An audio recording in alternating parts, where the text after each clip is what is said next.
not long ago since we last spoke, but last night's result looked like it hurt. Is that still the case today? And if not, what's the overriding emotion today? Yeah, no, it's still pretty raw and fresh, but it's a reality of football, that we've got a game that we've got to prepare for, and so you've got to review it. We've done the review this morning. We've given the feedback to the players, and it's really important now we start preparing for a difficult game on Sunday. What are the fundamental issues that's stopping this team from winning matches? Oh, look, I think at the moment we're just, as I said last night, we're not dealing with sort of key moments in games really well. Certainly last night, we obviously conceded a really poor first goal from a set piece, and then we got ourselves back to a game, and literally from kick-off they've got the second set piece, and again we just didn't deal with it well. So, and then we're having to chase games a fair bit and whilst again we're creating opportunities, we're not as being as ruthless as we can be to sort of see out games. So it's a combination of things that we need to fix. Set pieces feel like a fundamental when it comes to football. How frustrating is it that you're conceding so many from that scenario? Yeah, it was disappointing last night, and I think what was really disappointing was, obviously I wasn't happy at half time. I addressed it in the second half. We dealt with them really well. I think they had 6 or 7. They had more set pieces second half. They didn't get first contact in any of them. We didn't change anything. It was just the mindset of the players. It seems like we need to get punished. And we shouldn't have been, because we knew the focus. We'd certainly done enough work on it. But as I said, at the moment, it's, we're letting ourselves down in those kind of key areas in football that change football matches. You have to give the players a bit of a talking to, then a bit of a rollicking to sort of get them to where you want them to be.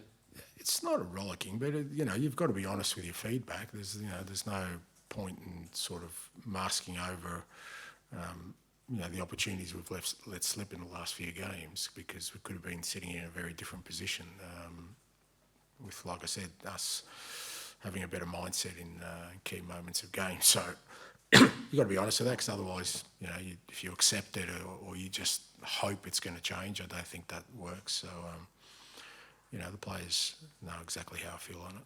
This is the last game before the international break. Obviously, with that distance, with that game, we know things can happen. Do you feel under pressure? Is it something that goes into your mind thinking, hang on a minute, this could potentially be an uncertain period during that break? Look, I get it, and I think it's a valid sort of assumption in modern football that there's always a manager under pressure, and that's just part and parcel of what we do. But I don't think that way. We'll put it this way. I knew I was getting sacked at Tottenham about 3 or 4 months before I did. Didn't stop me winning something. It doesn't enter my head. My responsibility lies in making sure this football club progresses and gets to a position where it can challenge for things. And if I start putting timelines to that or worrying about what's going to happen next week, then I'm sort of not performing the role that I've been sort of given in terms of that. And I just don't think it's helpful to anyone. At the end of the day, things I control are the environment, the training, the way we play. And as I said last night, I'm still very, very strong in my belief that we're not too far away. Thank you. Thanks, Anton. Ivan, PLP. Thanks. Hi, Ange. You just mentioned you're keen to implement the way that you play. That's something you can control. Can you just give us a brief thumbnail sketch of what that vision is for this squad? And now you've looked at the players, have you got a squad that can implement your style? Yeah, I'd be surprised if anyone hasn't seen a change. I mean, results to one side, and obviously that's the ultimate measure. But there's plenty of evidence, I think, in the last 5 games to show that we have changed fundamentally the way we go about things in terms of, the way we set up, the possession we have, the chances we create, how aggressive we are with and without the ball. So, of course, that's, that's always a work in progress. And we are still in the stage of discovery around players, like you said, who's kind of adapted to it really quickly, who needs some time, who we need to work with to change things. So, and that's only natural when you're going, when you're shifting from sort of one way of playing to another. I think I would have been very surprised if anyone thought it would be just an overnight sort of thing. But I do think there's plenty of evidence that the players have embraced and we are playing differently. But because the results haven't naturally followed, there's always a question mark as to, whether that sort of change has been a positive one or not. And because of the timing of your arrival, you didn't have 3 months with the players. You couldn't build the squad and put pieces of the jigsaw together yourself. You've got to deal with what you've got. So you've got to balance the strike between how you want them to play and the pragmatic requirement for results. That's a hard balance. How are you setting about that?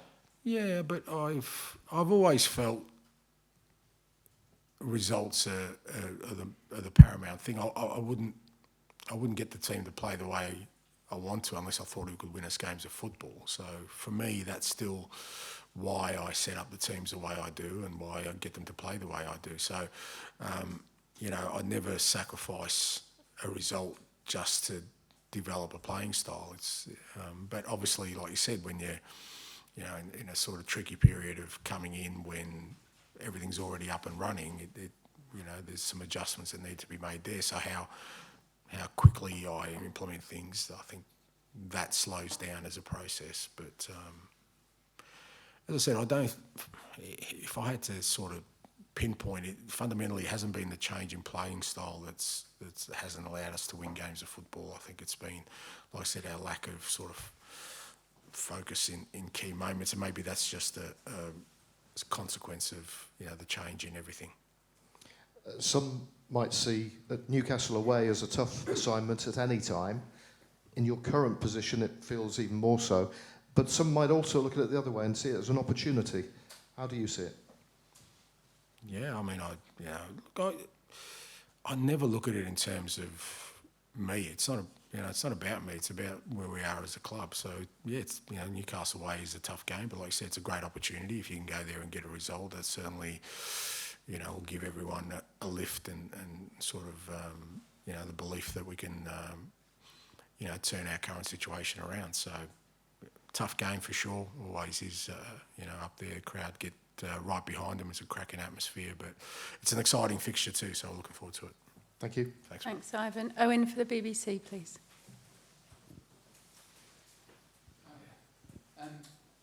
Some fans quite vocal in their disappointment last night. What's your message to them ahead of this game?